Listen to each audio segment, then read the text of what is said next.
All right, so first video ever. I've been dying to do one of these.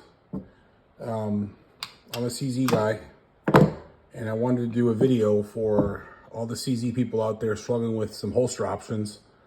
And through some of my experiments and some fails, I finally found some good holster information, maybe to pass on to you guys, and hopefully you guys will be able to find yourself a nice holster for your at least 3 of your CZs. So I have a P07 here with a TLR-1. Safety check, clear. We have a SPO-175. I got a safety only model. Empty. And a P10C, which all 3 of them I love. Empty. Okay.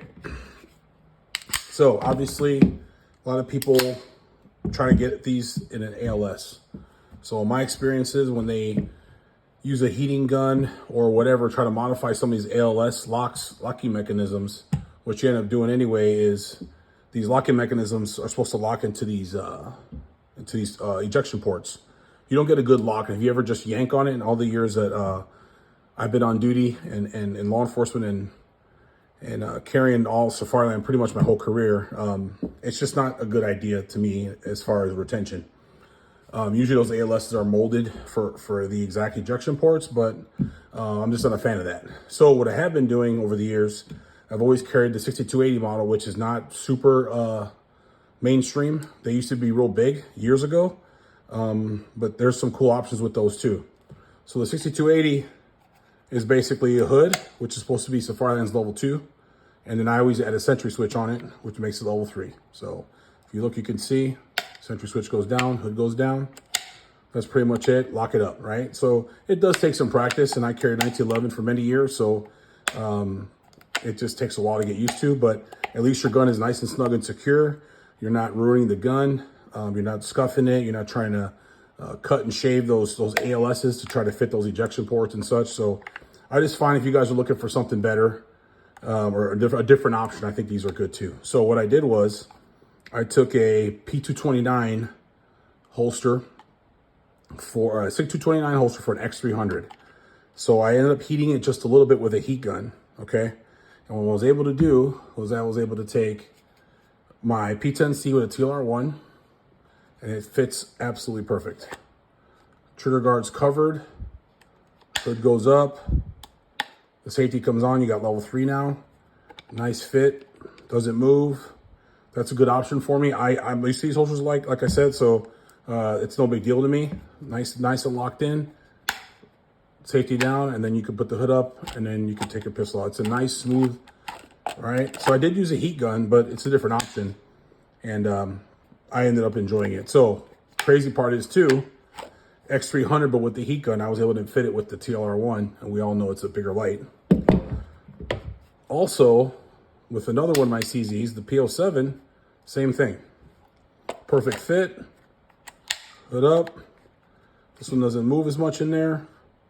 Okay, nice secure fit, safety, trigger guards covered, everything was checked. So again, take it off of the Sentry, pull it down. I just like, if I'm gonna stick with Safariland, I'd rather just use these 6280s, but they've come in handy as far as my 2 CZs as far as holster options. So they actually fit really good. So 6280, I'll post the exact model number of this holster. I had to look online for the diameter, and the 229 is super close to the width on the P07. And I also measured the width here. I figured it wouldn't have any trouble. A lot of people think that the CZ and Glock are pretty compatible. I found it's a hit and miss. That's not necessarily true, but it fits absolutely perfect in that SIG holster if I need to use both. All right. So what I have here is a 6280 for a 1911. It's a 1911 with an M3, which is an old big light, probably the same, pretty close to the same diameter as the TLR-1. So if you look at those older M3s for Streamlight used to make, it's pretty much the same, pretty close to that. So the SPO-1, which is cool because this is a 1911 holster, which is meant to be carry cocked and locked, all right? So here I have a single action in single action, the CZ 75 P07. All right, so I have this in single action with the hammer back, which is the way I would carry it if it was a 1911. Perfect fit, right in there. I heated it just a little bit. I haven't really messed with it much. And then there you go. Hammer's back, perfect draw, hood comes out, good fit.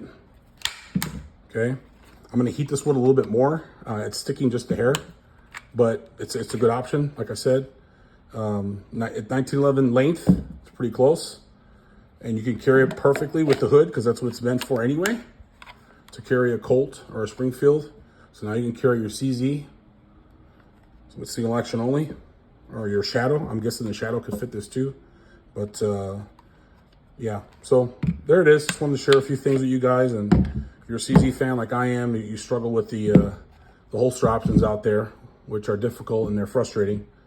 And I wonder sometimes, the P10C came out in 2017 and they still don't make a legit duty holster for any of these guns. So I'm not getting it, but it is what it is. I'll put some of these two models in the link, and I just want to let you guys know I did use a heat gun for some of these. So I did have to do some minor fitting, but that's the best options I've had in a long time. And I've been hit and miss on most. So thanks for joining me. Appreciate it. It was pretty cool to get my first video done. And you guys have a good day. Be safe.